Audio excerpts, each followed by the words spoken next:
1 Thessaloniciens, chapitre 1. De la part de Paul, Sylvain et Timothée à l'église des Thessaloniciens qui est en Dieu le Père et dans le Seigneur Jésus-Christ, que la grâce et la paix vous soient données de la part de Dieu notre Père et du Seigneur Jésus-Christ. Nous disons constamment à Dieu toute notre reconnaissance pour vous tous en faisant mention de vous dans nos prières.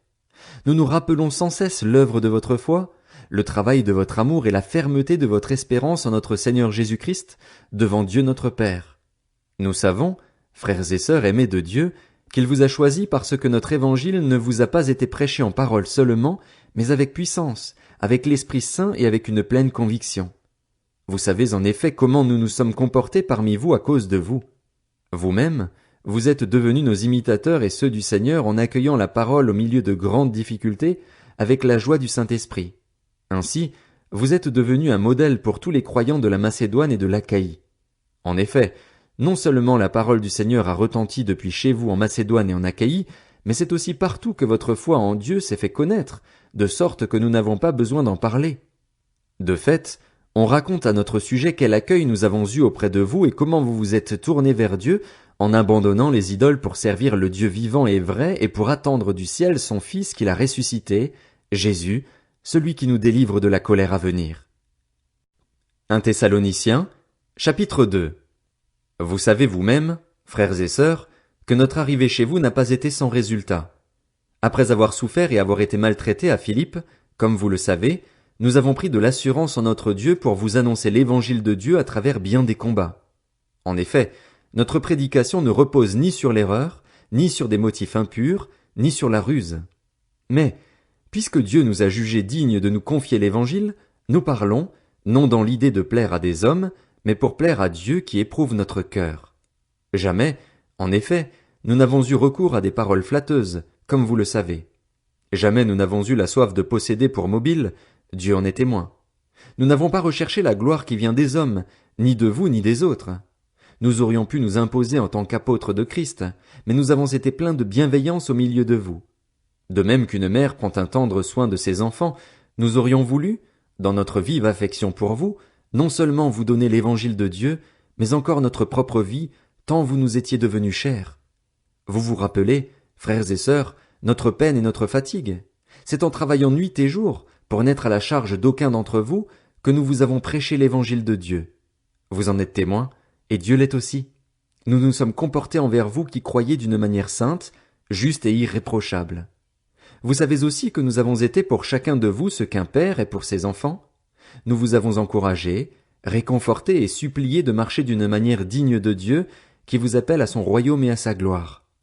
C'est pourquoi nous disons sans cesse à Dieu toute notre reconnaissance de ce que, en recevant la parole de Dieu que nous vous avons fait entendre, vous l'avez accueillie non comme la parole des hommes, mais comme ce qu'elle est vraiment, la parole de Dieu agissant en vous qui croyez. De fait, vous, frères et sœurs, vous êtes devenus les imitateurs des églises de Dieu qui sont en Jésus-Christ en Judée, parce que vous aussi, vous avez enduré de la part de vos propres compatriotes les mêmes souffrances qu'elles de la part des Juifs. Ils ont fait mourir le Seigneur Jésus et leurs prophètes. Ils nous ont persécutés. Ils ne plaisent pas à Dieu. Ils se comportent en adversaires de tous les hommes.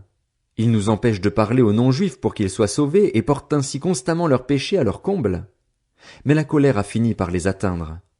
Quant à nous, frères et sœurs, séparés de vous pour un peu de temps, de corps mais non de cœur, nous avons redoublé d'efforts pour vous revoir, car c'était notre grand désir. C'est ainsi que nous avons voulu aller vers vous, du moins moi, Paul, à 1 ou 2 reprises, mais Satan nous en a empêchés. En effet, quelle est notre espérance, ou notre joie, ou notre couronne de gloire? N'est-ce pas vous aussi, devant notre Seigneur Jésus, lors de son retour? Oui, vous êtes notre gloire et notre joie. 1 Thessaloniciens, chapitre 3.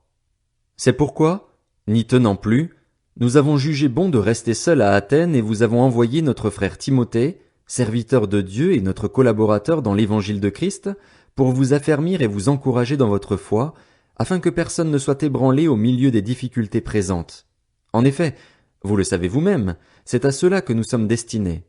De fait, lorsque nous étions chez vous, nous vous annoncions d'avance que nous allions connaître la persécution, et c'est ce qui est arrivé, comme vous le savez.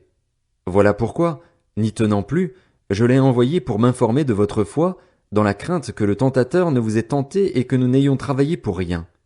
Mais Timothée vient de nous arriver de chez vous, et il nous a donné de bonnes nouvelles de votre foi et de votre amour.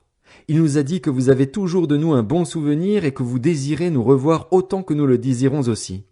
C'est pourquoi, frères et sœurs, dans nos angoisses et nos épreuves, nous avons été encouragés à votre sujet par votre foi.